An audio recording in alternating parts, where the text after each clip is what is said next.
ये क्वेश्चन करते हैं। तो इस क्वेश्चन को ना पहले ये क्वेश्चन मैंने ऊपर लिखा है कि ये ग्राफ का एग्जांपल है। तो पहले बिना ग्राफ यूज़ किए इसको करने की कोशिश करते हैं, है ना। उससे आइडिया लगेगा कि कई क्वेश्चंस में ग्राफ यूज़ करने से आसान हो जाता है काफ़ी। तो बिना ग्राफ यूज़ किए देखते हैं मतलब कहाँ परेशानी आती है ना। उससे आपको एक अच्छा आइडिया हो जाएगा कि ग्राफ कहाँ पे यूज़ करना चाहिए।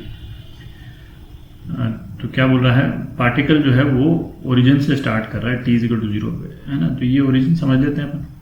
0 यहाँ से शुरू हुआ, ये एक्सेलरेट किया अल्फा मीटर/सेकंड² कुछ टाइम के लिए।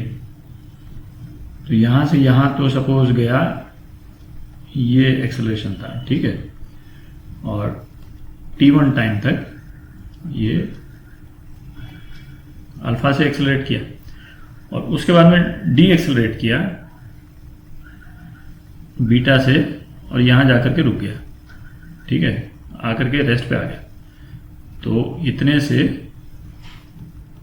डी एक्सेलरेट किया मतलब ये माइनस बीटा है और t2 टाइम तक डी एक्सेलरेट किया, ठीक है।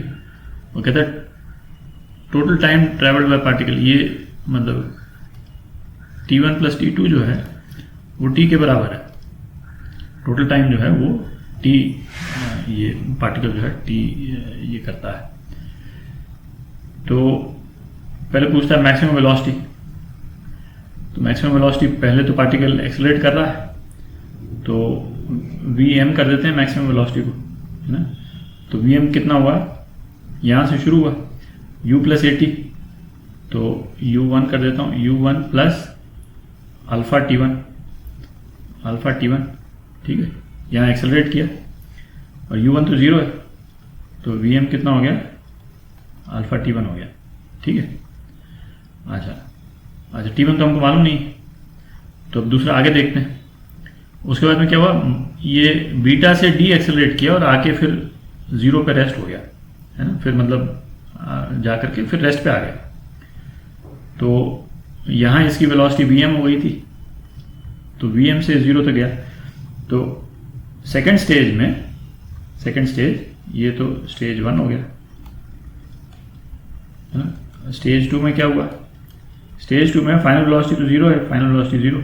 इनिशियल वेलोसिटी क्या है, vm, है ना, ये vm। और डी एक्सेलरेट कर रहा है माइनस बीटा t2, ठीक है। तो vm का एक और इक्वेशन आ गई, बीटा t2, ठीक है। तो अब ये t जो है वो t1 + t2 के बराबर है, तो यहां से निकाल लेते हैं। तो t कितना हुआ है, t1 की वैल्यू यहां से डाल देते हैं vm/अल्फा और t2 की वैल्यू यहां से डाल देते हैं vm/बीटा, ठीक है। तो यहां से जो है वो आपका vm की वैल्यू आ जाएगी, vm क्या वैल्यू आ जाएगी, alpha beta upon alpha + beta t, है कि नहीं। ये vm की वैल्यू आ गई। अच्छा आप क्या पूछ रहा है, टोटल डिस्टेंस ट्रैवल्ड। तो इसको भी ये कर लेते हैं दोनों स्टेज में। तो फर्स्ट स्टेज में S1 बोल देता हूँ। फर्स्ट स्टेज मतलब ये वाला स्टेज कितना ट्रैवल किया, ut + ½ at², ठीक है ना। तो ut1 + ½ अल्फा है t1², u तो 0 है तो कितना हो गया, ½ अल्फा और t1²। अभी t1² इसको मतलब इतना ही रखता हूँ यहाँ। और S2 कितना हो गया, S2 जो है वो ut मतलब vm t2 - ½ बीटा t2², ठीक है। और टोटल डिस्टेंस ट्रेवल क्या हो गया, S1 + S2 का टोटल हो गया, ठीक है। तो इसको लिख लेते हैं, ½ alpha t1² + vm t2 - ½ beta t2², ठीक है। अब यहाँ पे vm की तो ये वैल्यू है, हमको तो अल्फा बीटा और t के टर्म्स में लाना है। t1 को भी हटाना पड़ेगा और vm को भी हटाना पड़ेगा, तो vm तो यहाँ से हट जाएगा, vm की वैल्यू तो डाल सकते हैं। अच्छा T1 क्या होगा, T1 जो है वो Vm बाय अल्फा है, तो मैं यहाँ पे T1 T2 ले देता हूँ।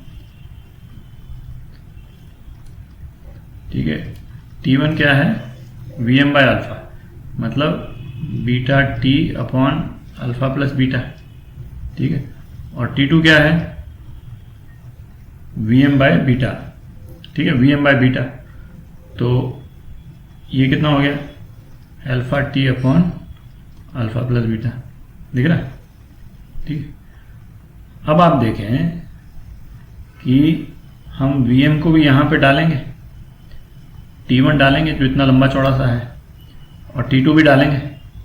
ठीक है, आंसर तो हमारा आ जाएगा, उसमें कोई दिक्कत नहीं है, बट इसकी कॉम्प्लेक्सिटी दिख रही है ना, थोड़ा कॉम्प्लेक्स तो हो ही गया। ठीक है, तो अब हम इसको जो है वो सिंपल ग्राफ वाले तरीके से करते हैं। ठीक है, ग्राफ वाले तरीके से करते हैं, एंड फिर उससे ना वो आप अप्रिशिएट कर पाइएगा कि ग्राफ वाला तरीका जो है वो मतलब कितना सिंपल पड़ता है। ठीक है, ये मैंने किया केवल ये दिखाने के लिए कि कई क्वेश्चंस में वो आप इक्वेशन वगैरह करें तो मतलब आंसर तो आ जाएगा, बट काफ़ी दिक्कत हो जाती है। ठीक है,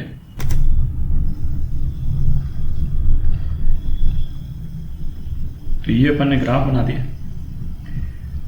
दिया। ये पहला पोर्शन है, ये T1 टाइम में है कि नहीं, ये पहले वाले जो ये वाला जो कर्व है ना, इसका स्लोप जो है वो अल्फा है। इस वाले पोर्शन में अल्फा से एक्सेलरेट कर रही है बॉडी, और ये दूसरे वाले पोर्शन में बीटा से डी एक्सेलरेट कर रही, मैक्सिमम वेलोसिटी Vm है।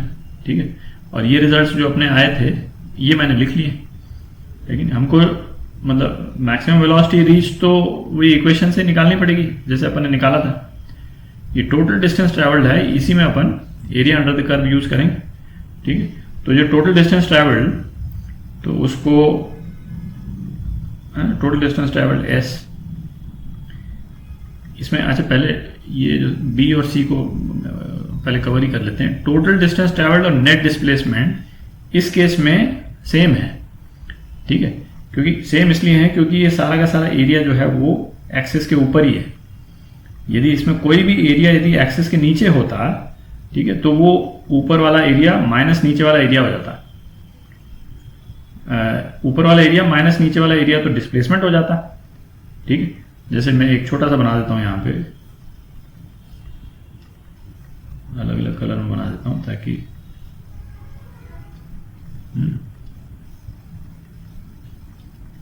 ठीक है, यदि इस तरह का कर्व होता, यदि VT कर्व जो है हमारा ऐसा होता, तो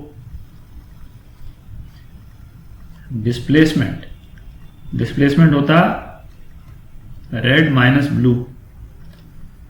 ठीक है, और डिस्टेंस क्या होता, डिस्टेंस ट्रैवल्ड होता रेड प्लस ब्लू। ठीक है, तो ये डिफरेंस है इसमें, चूंकि ऊपर ही आ रहा तो इसलिए जो है वो कोई इन दोनों में B और C के आंसर में कोई डिफरेंस नहीं आएगा।